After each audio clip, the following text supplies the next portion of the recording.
So here is this one topic that a lot of you wanted me to talk about, and here we are today.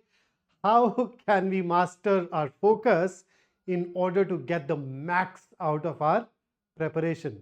So this session is going to be highly actionable and will be very concrete in terms of the suggestions. So if you can implement those things, I am sure you are going to notice a huge amount of difference. So as usual, तरीका हम बताएंगे आपको, execute करना है strategies को, उस तरीके को अमल में लेकर के आना है. If you can do that, I am sure all the problems will be taken care of. So let's start with absolute basics.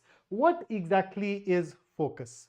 Now, a word can have multiple definitions, but the one that is there in your mind and my mind when we say focus is this: the ability to give your full attention, undivided attention to something. है ना? बिल्कुल जो काम कर रहे हैं पूरी तरह से उसी काम पर ध्यान होना. राइट? अब इसमें चैलेंजेस क्या है कि जिंदगी धीरे धीरे कॉम्प्लिकेट होती जा रही है. बाहर एक दुनिया है जिसकी करेंसी ही हमारी अटेंशन है. वो हमसे जितनी ज्यादा अटेंशन ले पाएंगे उतना ज्यादा उनके लिए अच्छा होगा. For example, when I was growing up, तो पता है क्या है, बिल्कुल स्कूल में, प्राइमरी स्कूल तक तो यार सिर्फ, इनफैक्ट हाई स्कूल तक भी बाय एंड लार्ज दूरदर्शन ही होता था टीवी के नाम पे. फिर उसके बाद आया सैटेलाइट टीवी. तो पढ़ाई के साथ साथ एक एडिशनल डिस्ट्रैक्शन आ गई जिंदगी में. और अब अगर मैं आज की बात करूं तो यार आज तो मतलब पता नहीं क्या क्या है हमारे आसपास that can go ahead and distract us, and we need to deal with all of that. On top of it, we have reached an era where there is no separation between what is useful and what is useless. What do I mean by that? यार हमारा जो phone है, हमारा जो laptop है, उसको आप पढ़ाई के लिए भी यूज कर सकते हैं, उसे आप बाकी ऐसी चीजों के लिए यूज कर सकते हैं जिसे हम शायद यूजफुल ना माने. So अब दिक्कत ये है कि अब we have reached a stage where we are not even sure whether we are working, whether a person is working hard or hardly working. और ऐसे environment में eventually पता है बहुत frustration हो जाती है और मन करता है कि सब छोड़ छाड़ के धक्का मार के और निकल लिया जाए. तो ये तो है हमारे challenges, ये तो है हमारी problem. मगर इसका solution क्या है? What can you and I do to conquer it? मैं भी इसको अपने आप को यही गिन रहा हूं क्योंकि आप और मैं हर रोज सेम लड़ाई लड़ते हैं. हाँ, मैं आपको कैसे आपके गोल तक ले जाने के लिए बेस्ट चीजें दे पाऊं उसकी, और आप क्या करें उसकी, बट दोनों का प्रोसेस तो सेम है ना. हाँ, सो क्या करें? What is the solution? So I am going to give you 5 tips. Implement those 5 tips and you'd see miracles happening. Okay, so let's start. So tip number 1, cultivate healthy habits. मैं इनको बोलता हूं hygiene factors. ये वो basics हैं जिनको अगर आप करेंगे तो बहुत फायदे में रहेंगे. So what are those hygiene factors? Number 1, nutrition. Are you getting good nutrition? और इसमें भी अगर प्राइमरीली बात करूं तो भाई तुम एडिक्वेट प्रोटीन ले रहे हो कि नहीं? हाँ, उसके साथ साथ ऑब्वियसली एडिक्वेट कैलोरीज ले रहे हो कि नहीं? ओवरऑल हाइड्रेशन तुम्हारी अप्रोप्रिएट है या नहीं? Do you exercise? और बहुत रेगुलरली भी नहीं, even if you start putting in 90 minutes of exercise in a week spread over 3 sessions, है ना, 30-30 मिनट के 3 सेशन बहुत है, बट थोड़ा बहुत करना जरूरी है. और मैं इन सब के लिए रिसर्च साइट कर सकता हूं, but then that will make it more of an academic session, है ना, कि और ये डेटा वो डेटा, ये स्टडी वो study, but all of these things are backed by sound science. And then of course sleep. अगर सोए नहीं होगे तो क्या होगा? अगर पढ़ने बैठोगे तो बार बार नींद, झपकियां, ये सब आती रहेंगी. That's never a wise thing, never a great thing to go through. तो भाई उस पर थोड़ा सा साथ साथ ध्यान दे दिया जाए तो बेहतर है. So I'm not saying that you do gun for 8 hours, 9 hours, whatever, but हाँ, ऐसे there was a phase in my life when I used to say कि हाँ यार नींद थोड़ी कम भी कर लो, 7 घंटा 6 घंटा, that's how you manufacture time. And you're right, beyond a point I think it won't add much value. लेकिन बहुत सारी जो रिसर्च है लेटेस्ट, वो ये इंडिकेट करती है कि अगर आपने अपनी ज़रूरत जितनी नींद ली थी, फिर which for most of us is going to be around 7 to 8 hours, हाँ, तो वो कहीं ना कहीं आपकी लर्निंग एबिलिटी, आपकी रिटेंशन, सब चीज़ों को अफेक्ट करना शुरू कर देता है. And I actually read this lovely little book, why we sleep, which gives you loads of science. So if you want to, you can go ahead and have a look at it. तो सबसे पहले तो ये basics clear करें आप. उसके बाद tip number 2, what do you think, what am I going to talk about? बहुत सारी चीजें ध्यान खींचना चाहती हैं, आप ध्यान केंद्रित करके रख रहे हैं. So tip 2 is all about managing the distractions that we have in our life. तो अब इसमें one of the key things that I want to talk about is this. So हम बहुत सारे लोग हैं जो घर से काम करते हैं, अपनी स्टूडेंट लाइफ तक तो फॉर श्योर, राइट? हाँ, so start thinking of yourself as a professional student. जैसे मैं कभी ऑफिस से काम करता हूँ, कभी घर से काम करता हूँ. When I work from my home, तो मैंने ना एक डेडिकेटेड एरिया बनाया हुआ है जहाँ पे बैठ के मैं काम करता हूँ. उसके आसपास कोई फालतू की चीज़ें नहीं हैं. जो चीज़ें एसेंशियल हैं मेरे काम के लिए, वो सब within my arm's reach available हैं. वो प्लेस क्लटर्ड नहीं है, and those things are going to be really useful. So आप भी घर पे एक डेडिकेटेड स्टडी स्पेस बनाएं जहाँ पे डिस्ट्रैक्टिंग एलिमेंट्स नहीं हो, जहाँ पे जब आप बैठें तो जो करना है वो चीज़ें आसपास अवेलेबल हों, so that the process goes ahead smoothly. और इसी में ऑब्वियसली मेरा ये मानना है कि फ्रेंड्स एंड फैमिली, ये ना, ये this is a sword that can cut two ways. So there are times when our friends or family can be a cause of distractions, but then उनमें से ज़्यादातर बार पता है क्या होता है? They are a cause of distraction because they don't even realize that they are a cause of distraction. उनको पता ही नहीं होता, उनको लगता है तो ठीक है, हम तो नॉर्मली कर रहे हैं सब. So what I would suggest is that bring them over to your side. Okay, take their support. अपने दोस्तों से, अपने परिवार वालों को उनको बोल देना कि यार देखिए, मुझे ये अचीव करना है, मुझे आपसे इसमें मदद चाहिए कि आप किस तरह से मेरे एनवायरनमेंट को फ्री ऑफ डिस्ट्रैक्शंस रख सकते हैं. आप किस तरह से मेरी मदद कर सकते हैं जिससे कि वो काम जो मेरे गोल के हिसाब से ज़रूरी नहीं है, रेलेवेंट नहीं है, वो मुझ तक ना आए.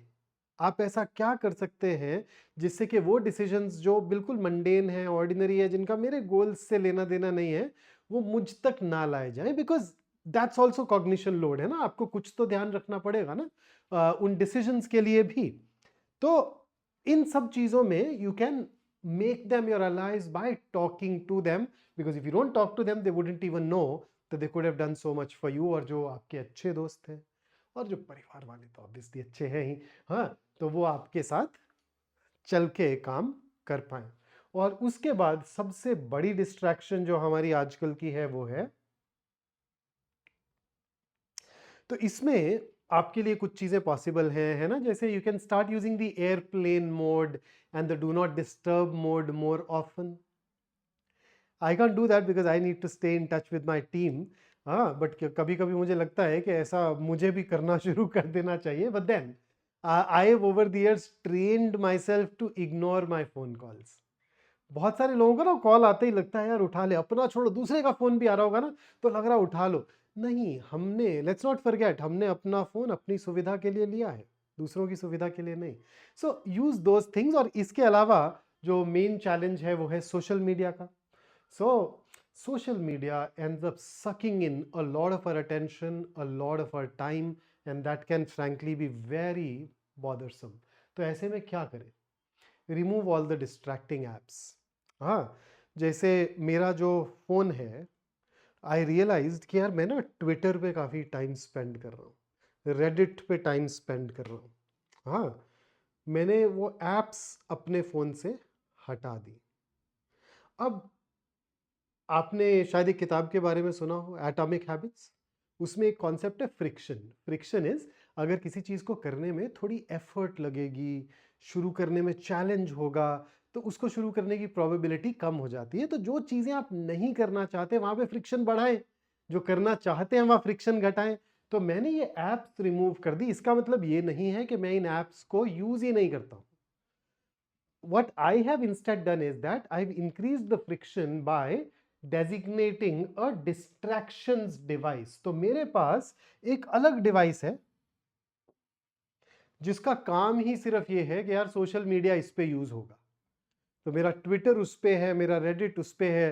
तो मे भी अगर आपके पास कोई टैबलेट है, आपके पास कोई सेकेंडरी फोन है, आपके पास लैपटॉप है, लॉग इन करो और चेक करो।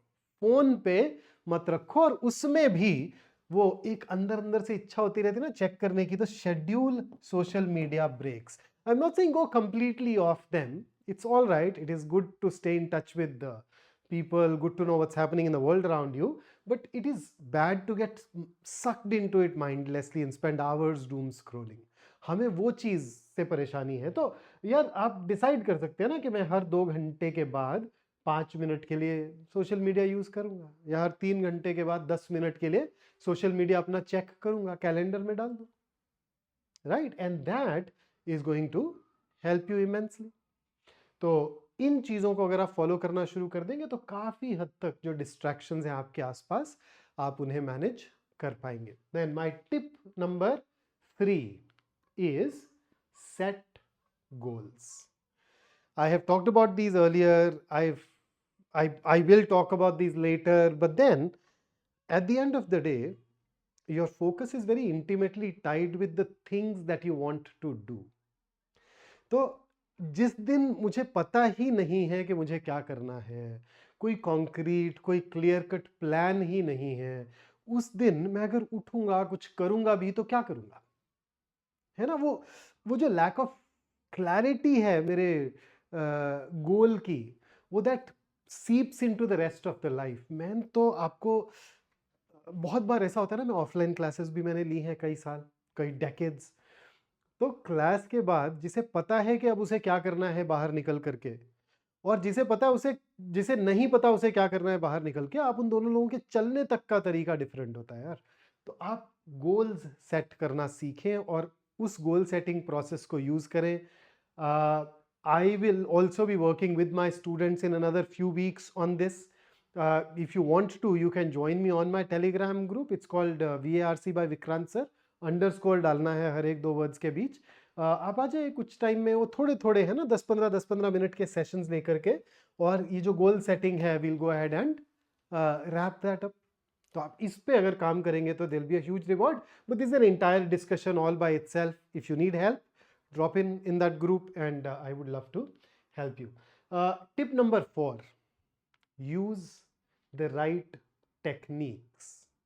Now, these are things that I may have talked about. Some of these things I've talked about earlier, but this is something that I did not touch upon, and this is monotasking. एक ना हमारी दुनिया में एक ये myth create हो गया है मल्टीटास्किंग का, कि एक साथ मल्टीपल चीजें करें। यार that does not work. Okay, what works is the deep work. What works is sitting down and doing just one task at a time. Now come to think of it, मैंने आपको एक focus की definition दी थी, है ना? अब वो focus तो हमारे ब्रेन की एबिलिटी है ना। So the problem with the brain is that it can not consciously focus on multiple things at a time. And if you do that, there is this switching cost, switching penalty. आप या तो काम अच्छे से नहीं कर पाएंगे, या बार बार एक काम से दूसरे तक जाएंगे तो आप थोड़े थोड़े देर के लिए वो जोन आउट होंगे, बहुत इफेक्टिव, बहुत एफिशिएंट नहीं होंगे। So you would not want to do that. Okay, so sit down and do just one task at any given point of time. वो एकेडमिक एरियाज में भी, अगर आप रीडिंग कॉम्प्रहेंशन के लिए भी बैठे हैं तो एक टाइम में एक ही चीज, पैसेज प्रैक्टिस कर रहे हैं तो पैसेज प्रैक्टिस कर रहे हैं, कॉम्प्रहेंशन इंप्रूव करने के लिए पढ़ रहे हैं तो वो अलग तरीका है, फमिलैरिटी डेवलप करने के लिए पढ़ रहे हैं तो अलग तरह के रिसोर्सेज हैं। तो अगर वो वेल डिफाइंड रहे कि आप क्या करना चाहते हैं, then that will make it easier for you to get more out of that time and feel focused. So monotasking is one. The other thing is to use the Pomodoro technique, जिसको आप popular literature में it is also called 25-5 technique. Now, what does this mean? इसमें ये बोला जाता है कि यार आप ना 25 मिनट पढ़ें, फिर 5 मिनट का ब्रेक लें, फिर 25 मिनट पढ़ें, फिर 5 मिनट का ब्रेक लें, फिर 25 मिनट पढ़ें, उसके बाद 3 ये सेशंस लगा लिए तो अब आप एक लंबा ब्रेक ले सकते हैं, है ना, 15 मिनट का ब्रेक ले सकते हैं। अब ये 25 क्यों? This is based on our concentration span, कि यार हमारे अंदर एक एबिलिटी है कि हम कॉन्सेंट्रेट कर सकते हैं for a particular stretch of time, उसके बाद हमारा माइंड वॉन्डर करने लग जाता है। तो इस टेक्निक में वो नॉर्मल रिकमेंडेड ड्यूरेशन इज 25। मेरा एक्सपीरियंस ये है कि हम में से ज्यादातर लोगों का कॉन्सेंट्रेशन स्पैन इससे ज्यादा है। So it is not necessary for you to stick to this 25। हम में से ज्यादातर लोग बड़ी इजीली 40-50 मिनट की एक स्टडी सेशन दे सकते हैं एक बार में। तो आप अपना कॉन्सेंट्रेशन स्पैन देख लीजिएगा, उसके हिसाब से एडजस्ट कर लीजिएगा, बट इट्स एटलीस्ट 25 मिनट्स। कोशिश कीजिए 50 मिनट तक अगर ले जा पाए तो, which I think is going to be feasible for most of you. 25 minute तो पता भी नहीं चलते हैं if you are into that preparation zone. And apart from that you can use morning rituals. अब ये जो मैंने एस्टरिस्क लगाया है, पता है क्या है? ये एस्टरिस्क है कि मैं लिख रहा हूं मॉर्निंग रिचुअल्स, जरूरी नहीं है कि मॉर्निंग रिचुअल्स ये हो, या आफ्टरनून इवनिंग कोई भी रिचुअल्स हो सकते हैं। सो आप देखेंगे बहुत सारे जो हाई अचीवर्स हैं, they say that whenever we need to perform, we prep ourselves, we prime ourselves by doing certain things।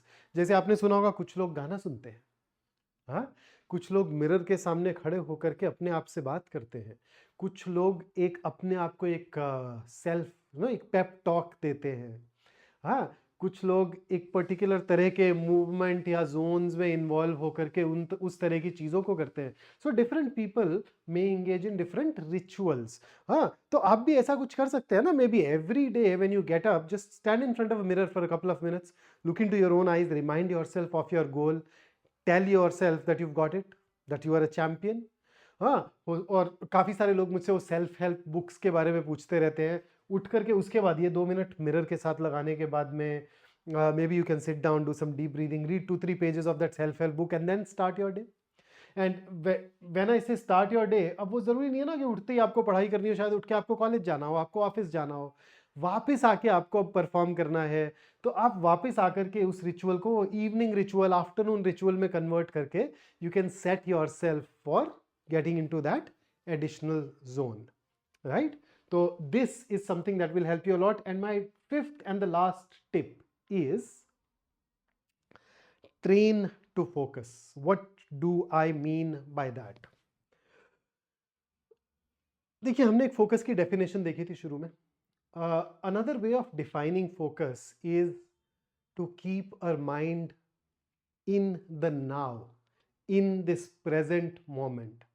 तो अगर आप इस वीडियो को देखते समय सिर्फ मुझे सुन रहे हैं, सिर्फ इन्हीं चीज़ों पे साथ साथ चल रहे हैं, तो आप फोकस्ड हैं। अगर आप कुछ और सोच रहे हैं तो आप फोकस्ड नहीं हैं। So how do you train your mind to focus on the present? बहुत सारी तरीके हैं। जैसे I have a watch, wrist watch. जिन दिनों मुझे लगता है ना लाइफ में बहुत कुछ हो रहा है, बहुत सारी चीज़ें मेरी अटेंशन पुल कर रही हैं, मैं उस रिस्ट वॉच को पहनता हूँ, क्योंकि उसमें ना एक वो फंक्शन है where I can make it beep every hour. वो हर आधे घंटे में, हर एक घंटे में वो बीप करेगी। जब वो बीप करेगी तो मैं अपने आप से एक सवाल पूछता हूँ, व्हाट एम आई डूइंग? हाँ, और वो मेटाफिजिकल, ऐसा कोई फिलोसॉफिकल क्वेश्चन नहीं है कि क्या कर रहा है, क्या कर रहा हूँ मैं जिंदगी में, ना, what am I doing is literally अभी क्या कर रहा हूँ। जैसे अभी अगर बीप बजेगा तो मैं बोलूंगा कि यार मैं अभी एक फोकस के बारे में बात कर रहा हूँ और बता रहा हूँ कि कैसे ट्रेन कर सकते हैं माइंड को प्रेजेंट में रखने को। That beep brings it back in present. इसके अलावा you can train yourself to keep your mind in the present through various activities, right? One of those activities is mindfulness. जो भी करें कंप्लीट अवेयरनेस के साथ करें। देखो, मेरा हाथ मूव हो रहा है, मैं अवेयर हूं, मैं एब्सेंट माइंडेडली भी तो हाथ हिला सकता हूं, वो नहीं करें। Be aware of every movement, every breath, so that trains your mind to be in present. You can google more and read up more on mindful techniques. Even something as simple as listening to a song where you're just completely with that song, इधर उधर दिमाग को नहीं ले जा रहे, बस इसी गाने के साथ है। उसके लिरिक्स, उसका टेम्पो, उसकी रिदम, उसके इंस्ट्रूमेंट्स, बस वही हैं। Even that is training yourself to stay in the present. So you can try mindfulness, and apart from that, the other thing that you can try is meditation. So meditation, once again, there are plenty of techniques to meditate, and this is one of those things which is heavily backed by science. एक journal आता है Harvard business review करके, मैं अब नहीं पढ़ रहा हूँ उसे कुछ सालों से, बट जब तक मैं उसे पढ़ रहा था तो व्हाट आई रियलाइज्ड वाज कि तकरीबन हर एक इशू में एक आर्टिकल आता ही था जो मेडिटेशन या मेडिटेशन से मिलती जुलती किसी चीज़ की बात करता था कि वो मैनेजर्स को कैसे सक्सेसफुल बनाती है, and they are also equally useful for the aspirants. If you want to talk more about these, I'd be more than happy, but thankfully we live in a context where it's easier for us to learn more about meditation. ना हमारी cultural capital का हिस्सा है ये, तो आप इसे जान सकते हैं. तो ये 5 टिप्स और इसके अलावा कुछ एक्स्ट्रा चीज़ें, कुछ एक्स्ट्रा टेक्निक्स जो मैंने अपने टाइम मैनेजमेंट वाले वीडियो में आपके साथ शेयर की थी, अगर आप उस वीडियो को और इस वीडियो को कंबाइन करेंगे तो I believe that you would get everything, almost everything that is essential, and most of those things are going to be highly useful for you if you put them into practice. And if you do that, I won't be surprised to see you achieve absolutely stupendous, amazing results. So here is this one last thing that I want to leave you with. Life does not get easier or more forgiving. We get stronger and more resilient. जिंदगी तो challenges throw करेगी ही, हमें अपने आप को उन challenges को overcome करने के लिए train करना है. And I know it, you know it, that you've got it, you're capable of doing it. So that's it for this particular session. In case you want to know more, talk more, you can join me in the Telegram group, or you can also drop the comments down below and we'll see if we can get back to you. Take care and have a great day ahead.